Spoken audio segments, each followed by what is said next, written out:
시청자 여러분 안녕하십니까? 오늘은 나라를 바르게 이끌어야 하는 지도자들의 책무란 제목으로 방송을 시작하겠습니다. 풀리처상을 받은 책 개미 세계의 여행을 보면은 앞으로의 지구는 사람이 아니라 개미가 지배할 것이라는 다소 생뚱맞은 주장을 펼칩니다. 그 근거는 개미들의 희생정신과 분업 능력이 인간보다 더 뛰어나기 때문이라는 것입니다. 실제로 개미는 굶주린 동료를 절대 그냥 두는 법이 없습니다. 그 비결이 무엇일까? 개미는 위를 두 개나 가지고 있습니다. 하나는 자신을 위한 개별적인 위이고 다른 하나는 사회적인 위입니다. 굶주린 동료가 배고픔을 호소하게 되면은 두 번째 위에 비축해 두었던 양분을 토해내서 먹이는 것입니다. 한자로 개미의 의자는 본래충변의 의로울 의자를 합한 글자가 개미의자입니다.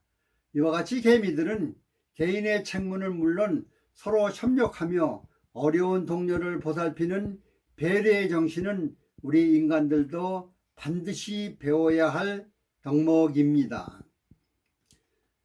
요즘 나라를 이끄시는 지도층들이 권력과 돈 욕심에만 있다 보니 국민들에게 비춰지는 모습은 상상을 초월하고 있습니다. 내가 열심히 일해 버는 돈 아니면은 남의 돈은 돌같이 보아야 하는데 남의 것을 뺏으려는 풍토가 만연한 세상을 만들어 가고 있는 듯 합니다. 옛날 한 가난한 농부가 고을에서 으뜸가는 큰 부자를 찾아가서 물었습니다. 나는 이제 가난이라면 지긋지긋합니다. 어떻게 하면 부자가 될 수 있는지 비결을 가르쳐 주십시오. 부자는 가난한 농부를 우물가로 데리고 갔습니다. 우물가에는 항아리가 하나 놓여 있었습니다. 부자는 가난한 농부에게 항아리에 물을 가득 채우면 가르쳐 주겠다고 했습니다. 가난한 농부는 열심히 물을 길어 항아리에 물을 부었으나 도무지 항아리에 물이 보이지를 않았습니다. 이상해서 속을 들여다보니 항아리는 밑이 빠져 있었습니다. 가난한 농부는 부자를 찾아가 화를 내자 그러면 내일 다시 우물가로 나오라고 했습니다. 가난한 농부는 어떻든 부자가 되는 법을 배워야 되겠다는 마음으로 이튿날도 우물가로 가기로 했습니다. 가난한 농부가 우물가에 가니 멀쩡한 새 항아리가 있었습니다. 그러나 막상 두레박으로 물을 퍼 올려보니 이번에는 두레박 밑이 빠져 있었습니다. 그러나 부잣집 어른이 항아리에 물을 채워야 부자가 되는 법을 알려준다고 하였으니 농부는 하는 수 없이 밑빠진 두레박으로 물을 푸기 시작을 했습니다. 밑이 빠져 두레박에 조금 묻어있는 물이 흘러 줄줄 떨어지는 물을 항아리에 담기 시작을 했습니다. 가난한 농부는 부자가 되는 방법을 알기 위해 묵묵히 참고 계속 물을 펐습니다. 두레박에서 떨어지는 물방울을 항아리에 담기 시작한 지 저녁 무렵이 되자 항아리에 물이 꽉 찼습니다. 이 모양을 본 부자 어른은 빙그레 웃으며 말했습니다. 이제 알겠나? 바로 그것이 내가 재산을 모은 비결이라네. 무엇이든지 한 번에 욕심부리지 말고 수입의 일부는 반드시 조금씩 모으는 습관을 가지면 항아리에 물이 차듯이 자네도 큰 부자가 될 수 있을 것일세. 이상은 어린 학생들을 위한 전래 동화책 손거울에 나오는 한 내용입니다. 내가 땀 흘려 버는 돈이라야 하는데 요즘 시대의 사람들은 일확천금을 노리는 세상을 만든 것은 나라를 이끄시는 지도자들의 책임입니다. 요즘 젊은이들까지도 돈이면 최고라고 하는 세상이 되었습니다. 권력과 돈 앞에는 윤리 도덕이 이미 다 무너진 듯 합니다. 예를 들어 자동차끼리 살짝 접촉사고로 조금이라도 긁힌 자국이 보이면 합의가 안 되고 심지어 병원에 가서 눕습니다. 또 병원은 이들을 받아줍니다. 차 수리해야 된다고 렌트도 하지 않고 렌트 비용까지 요구를 합니다. 그리고 보험사는 전부 현금으로 지급을 해줍니다.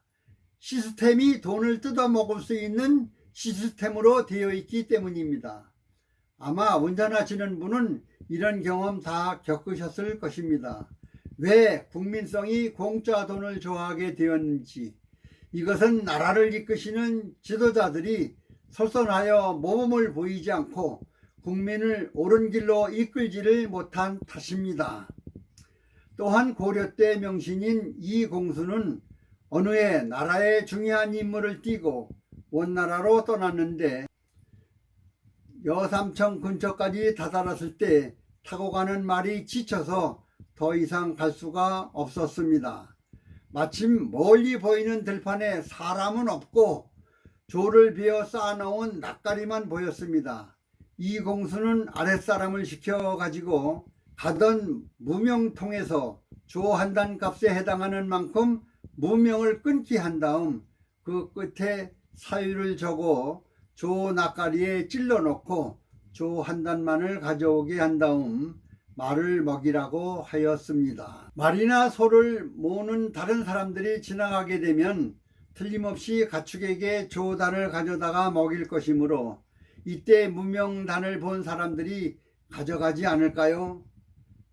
차라리 조단을 그냥 갖다 먹이는 것이 나을 것 같습니다. 나으리. 그러자 이공수는 말했습니다.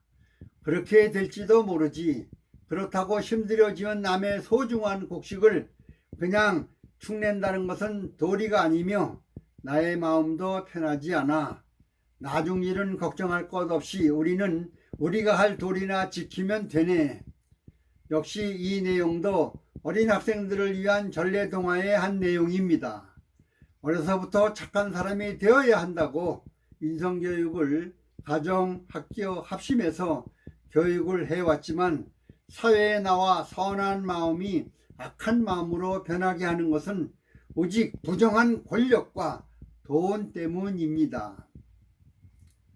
어려서부터 착한 사람이 되기 위해 정직해라, 책임감을 가져라, 부모님에게 효도하고 어른에게 공손한 예절을 지켜라, 겸손해라, 남을 배려할 줄 알아야 된다 등등 귀가 아플 정도로 인성교육에 힘써 왔으나 성인이 되어가면서 선한 사람과 악한 사람으로 분리되어 가고 있습니다. 이것은 현실적으로 볼 때 권력을 가진 사람들, 법조인 및 국회의원 등이 국민에게 모범을 보여주지 못했기 때문입니다. 학교 다닐 때 공부를 제일 잘했던 법조계 인사들이 권력과 특혜가 많은 국회의원을 선망하면 판검사들이 옳은 수사와 옳은 판결이 되겠습니까? 나 내년에 법조계에 퇴직하면 어느 당으로 가야 국회의원이 될 수 있을까를 생각하면 옳은 수사, 옳은 판결이 되겠습니까? 우리나라 개국 이래 법조계와 국회 및 고위공직자들의 신뢰가 가장 바닥 상태인 것 같습니다. 나라를 이끄시는 지도자들에게 배울 점이 하나도 없습니다. 오직 권력과 돈 쟁취에 혈안이 되고 있는 듯합니다. 국민들이 서로 만나면 정치인들 욕부터 나옵니다. 따라서 국회의원 수를 줄이고 특혜도 대폭 줄여서 자전거 타고 출근하는 덴마크 국회의원들처럼 봉사직으로 해야 합니다. 그러면 법조인들이나 학문에 전념하는 교수들도 국회로 가려는 노력이 없어지고 수사나 판결이 원칙대로 잘 이루어질 것으로 보고 교수들도 학생 지도에 전념하게 될 것입니다.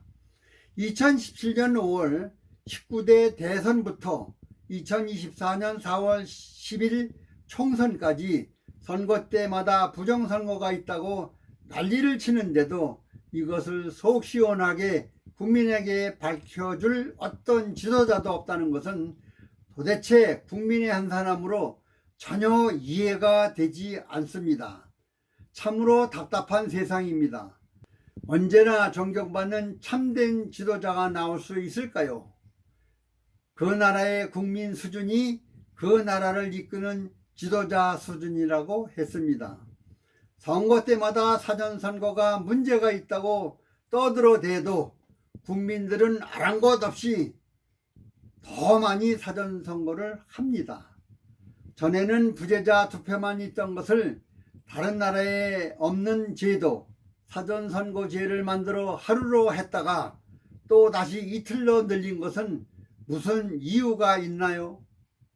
선거 때마다 부정 시비가 끝일 날은 과연 없는 것일까? 나라를 이끄시는 지도자들에게 묻고 싶습니다. 선거 때마다 부정 시비를 잠재울 어떤 지도자도 우리나라에는 없는 것인가? 평생 옳고 그름을 가르쳐온 교육자의 한 사람으로 옳은 인성교육을 통해 아름다운 세상 만들기에 조금이라도 공헌하기 위해 아름다운 세상 만들기 유튜브 방송을 시작을 했습니다.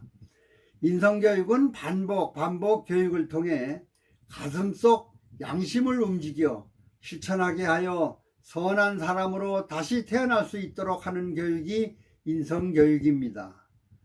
아름다운 세상을 만드는 것은 오직 참된 교육뿐이 없습니다. 부디 시청하시고 널리 퍼뜨려 주시면 대단히 감사하겠습니다. 오늘 방송은 여기서 마치겠습니다. 끝까지 시청해 주셔서 대단히 고맙습니다.